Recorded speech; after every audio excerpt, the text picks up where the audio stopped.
Hi guys, welcome to Sea of Insights. आज हम बात करेंगे एक ऐसी चीज़ के बारे में जो शायद हम सभी के साथ कभी ना कभी हुई है। इमेजिन करिए कि आप स्कूल या कॉलेज के किसी एक क्लासरूम में बैठे हैं और टीचर सभी से एक सवाल पूछता है। आपको लग रहा है कि आपको उसका सही जवाब आता है, पर आप श्योर नहीं है और आप कुछ नहीं कहते। फिर पता चलता है कि जो आंसर आपके मन में था वो ही सही था। यानी कि हमें नॉलेज तो थी, पर अपनी उस नॉलेज पे हमें कॉन्फिडेंस नहीं था। तो आपने भी ऐसी किसी सिचुएशन को कभी ना कभी फेस करा होगा।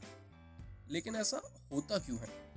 इसके पीछे एक रीज़न है, जिसे कहते हैं डनिंग क्रूगर इफेक्ट। इस इफेक्ट को नाम दिया है दो सोशल साइकोलॉजिस्ट ने, जिनका नाम था डेविड डनिंग और जस्टिन क्रूगर। इन्हीं दोनों ने इस इफेक्ट के बारे में स्टडी करी, रिसर्च करी और हमें बताया कि डनिंग क्रूगर इफेक्ट के कारण कई बार जो लोग काबिल नहीं होते वो अपनी काबिलियत को बहुत ज़्यादा समझते हैं, और जो लोग काबिल होते हैं वो अपनी काबिलियत को कम समझते हैं।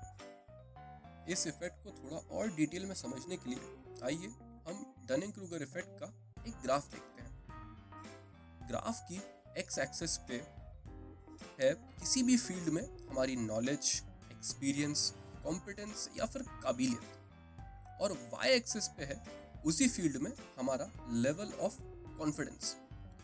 अब आप नोटिस करेंगे कि ग्राफ में जहाँ नॉलेज बहुत कम है वहाँ पर कॉन्फिडेंस बहुत हाई है। ऐसा इसलिए है क्योंकि मूर्ख व्यक्ति के पास ज्ञान होता नहीं है, पर उसे लगता है कि वो सब कुछ जानता है, और इसी कारण उसका कॉन्फिडेंस बहुत हाई होता है। लेकिन जैसे जैसे हम इंफॉर्मेशन और नॉलेज गैदर करते हैं, हम ये रियलाइज करते हैं कि ऐसी बहुत सारी चीज़ें हैं जो हम नहीं जानते। Knowledge is limitless. And also हमें ऐसा भी लगता है कि जो हम जानते हैं वो तो शायद सभी जानते होंगे, इसीलिए हमारा कॉन्फिडेंस धीरे धीरे कम होता है। पर जैसे जैसे हम और पढ़ते हैं और सीखते हैं, हमारा कॉन्फिडेंस वापस से बढ़ने लगता है। इसी इफेक्ट को बड़ी आसानी से रियल लाइफ में भी नोटिस करा जा सकता है। आप सभी ने देखा होगा कि टीवी पर अक्सर रियलिटी शोज आते हैं, खासकर सिंगिंग रियलिटी शोज, और उन शोज के ऑडिशंस भी दिखाए जाते हैं। उन ऑडिशंस में कई बार ऐसे लोग होते हैं जिन्होंने ना कभी संगीत सीखा होता है और ना ही वे ढंग से गा पाते हैं, पर कॉन्फिडेंस उनका स्काई हाई होता है। जब जजेस उन्हें सिलेक्ट नहीं करते तो वे जजेस से लड़ पड़ते हैं। इससे दो प्रॉब्लम देखने में आती है। एक तो ये कि वो अपनी काबिलियत का गलत अंदाज़ा लगाते हैं, और दूसरा वो अपनी गलतियों को और कमियों को एक्सेप्ट नहीं कर पाते। इनके साथ साथ एक दूसरे तरीके के कंटेस्टेंट भी कई बार आते हैं जिन्होंने संगीत की शिक्षा भी ली होती है और वे ने खूब रियाज भी करा होता है, लेकिन इसके बाद भी वे काफ़ी नर्वस होते हैं और अपनी खुद की काबिलियत पे भरोसा नहीं कर पाते। ये दोनों ही चीज़ें, किसी कैंडिडेट का ओवर कॉन्फिडेंट होना जब उसकी काबिलियत कम है, और किसी दूसरे कैंडिडेट का अंडर कॉन्फिडेंट होना जबकि वो काफ़ी काबिल है, ये दोनों ही बातें डनिंग क्रूगर इफेक्ट के कारण होती हैं।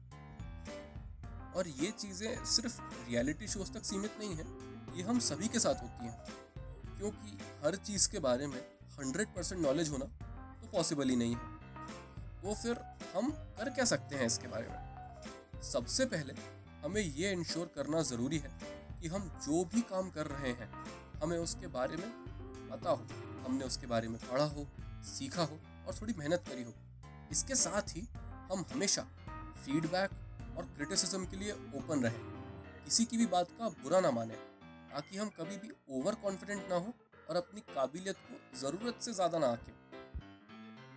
और अगर कभी हमें कॉन्फिडेंस की कमी महसूस हो रही है तो बस हम पढ़ते रहें, मेहनत करते रहें, सीखते रहें, कॉन्फिडेंस अपने आप आ जाएगा। सबसे ज़रूरी चीज़ ये है कि हम कोशिश करते रहें और खुद पे भरोसा रखें। So guys, that was it.